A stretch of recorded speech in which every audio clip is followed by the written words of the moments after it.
this, more of that. Well, I'll be honest with you and tell you that the answer really is us as a people. And I say that humbly. I say that as somebody who was in a baseball field at 10 o'clock last night, help coaching my 13-year-old baseball team. Because I can't ask people to do what I'm not willing to do. Right? And I say that as a deacon in my church who works extremely hard in the community and has adopted Finger High School. Because again, I can't ask you to do something that I don't do. I say that as a member of my fraternity who has all kinds of programs for black boys. Because again, I can't ask you to do something that I won't do. So really it's an answer.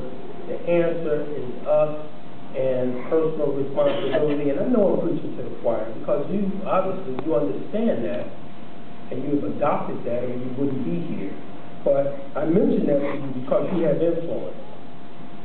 So as you come in contact with your neighbors, people you work with, people at your church, encourage them to do that little bit of something, right?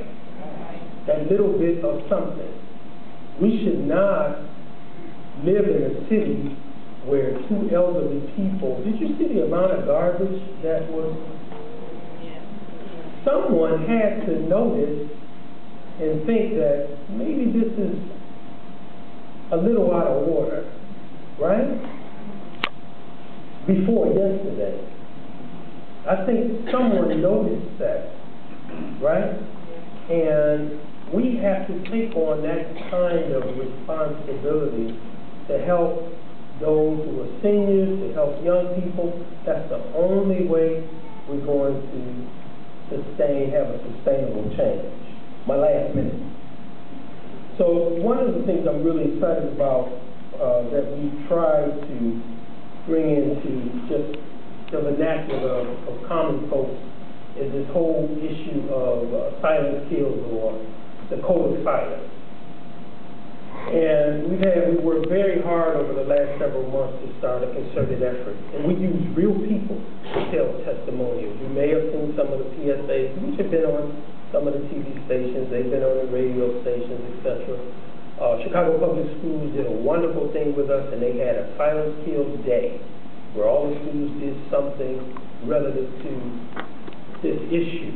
And this is not just a Chicago issue, it's a national problem. Anytime you'll have a young person that is 2 minutes from death tell the responding police officer, I know who shot me, but I'm not going to tell you, we have a problem. And the only way we can address that, we have to start educating and changing mindsets, right? So I work for the police department. I grew up in Englewood, right? So I wasn't always someone who had total confidence in police. I'll just be honest with you and tell you that, right? So I know there's issues of trust and mistrust sometimes, but there's still no excuse for if you know folks that are shooters are in our neighborhoods, we cannot harbor that information without getting it to some responsible authority. You and I'll call the police immediately, right? But maybe for someone else, it may be more appropriate for you to tell a clergy member. That's fine. It may be more appropriate for you to tell your coach at school, a trusted teacher. But bottom line, the only way we're going to take away the power that many of these shooters, they feel like they can run around the neighborhood and continue to shoot folks without retribution. They have to know somebody's going to tell something to somebody somewhere, right? And it gets to the police. So for our young people here, that's an important message. You tell your friends, if you know something, tell somebody that's responsible. For us that are parents and are grandparents, that's a message that I leave to you. I beg of you to take home, to take to your workplace, and share, because we have too many horrible stories where incidents have taken place in broad daylight and there's no information coming forward to the police. And I have met with these families. I talked to them. I work with them. Many of them have dedicated their lives to this issue. They're out knocking on doors, passing out posters, talking about the code of silence, and it has just torn their families apart.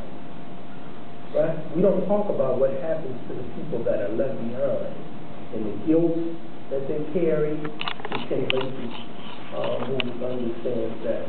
But the guilt and the counseling that is required, the trauma that's left behind. So again, it's critically important that we're all on the same page and we preach this message that if you have information, get it to the proper authority, and that we refuse to fall victim to the code of silence. To the awardees, congratulations on the work that you're doing. I'm sure I can come back 10 years from now and you'll be here working hard. So, I compliment you on that. Thanks again. I know I was a little, I guess, as I've worked for the city, I've learned how to talk a little longer. Right? So I do apologize for that. But everything that I mentioned, I meant it from my heart. I appreciate you and enjoy again to the awardees. Congratulations.